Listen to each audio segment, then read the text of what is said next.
নারী শিক্ষার্থীদের উপর যে হামলা করা হয়েছে, ওই সকল আওয়ামী পুলিশ দূষরদেরকে অবশ্যই শাস্তির আওতায় আনতে হবে। অন্যথায় সারা বাংলাদেশে আমরা বিভিন্ন পয়েন্টে জুলাই আগস্টের ন্যায় বেসরকারি বিশ্ববিদ্যালয়ের সাধারণ শিক্ষার্থীরা রাজপথে কালকে থেকে সারা ঢাকা শহরে আমরা থাকবো ইনশাআল্লাহ।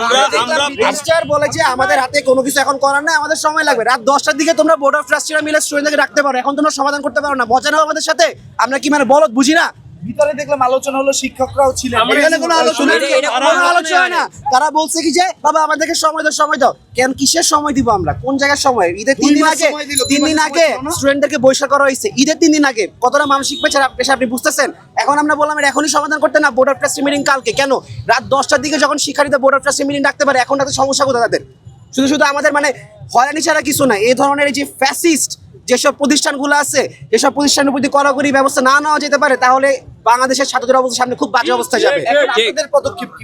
আমরা আমাদের বলে দিয়ে এসেছি, আজকের ভিতরে এই বহিষ্কারাদেশ প্রত্যাহার করে তাদের অফিসিয়াল স্টেটমেন্ট দিতে হবে। শুধু তাই না, বিকালের ভিতরে অবশ্যই শিক্ষা মন্ত্রণালয় এবং স্বরাষ্ট্র মন্ত্রণালয়ের থেকে প্রতিনিধি এখানে এসে আমাদের সাথে দেখা করতে হবে। কেন আসলে শিক্ষা মন্ত্রণালয় এতদিনও আমাদের বিষয়টা সমাধান করতে পারেনি এবং কেন স্বরাষ্ট্র মন্ত্রণালয় থাকার পরেও আমাদের উপরে পুলিশ হামলা করছে। সো তাদের দুইজনের প্রতিনিধি অবশ্যই আসতে হবে এবং তাদের বিশ্ববিদ্যালয় কর্তৃপক্ষকে আজকের ভিতরেই স্টেটমেন্ট দিতে হবে বহিষ্কারাদেশ প্রত্যাহার। আদারওয়াইজ আমরা ঢাকার রাস্তা ছাড়বো না এবং এই অবস্থা যদি চলতে থাকে কালকে পুরো ঢাকা ব্লকেট দিব। ভিতরে আপনারা অনেকক্ষণ সময় ধরে অবস্থান নিয়েছিলেন, কি হলো তার মধ্যে, কি কথা? এই আলোচনাগুলো হয়েছে। আমরা পুলিশ প্রশাসন এবং বিশ্ববিদ্যালয় কর্তৃপক্ষের কাছে করজোরে অনুরোধ জানিয়েছি, আপনারা শিক্ষার্থীদের যে যৌক্তিক দাবি, তাদের উপর যে অন্যায়ভাবে 22 জন শিক্ষার্থীকে বহিষ্কার করা হয়েছে, তাদের দাবিটা আজকে তুলে নেন, আমরা আপনাদেরকে সহযোগিতা করব। করজোরে আমরা রিকোয়েস্ট করেছি। তারা বলছে তা আমাদের সময় লাগবে।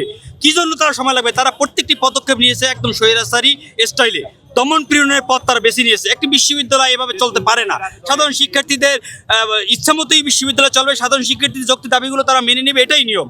কিন্তু তারা যে দমন পীড়ন চালাচ্ছে, এই অশুভ শক্তির বিপক্ষে ইনশাল্লাহ আমরা সাধারণ শিক্ষার্থীদের পাশে আছি। আমরা এই দাবিটা পূরণ না পর্যন্ত মাঠে আছি ইনশাল্লাহ।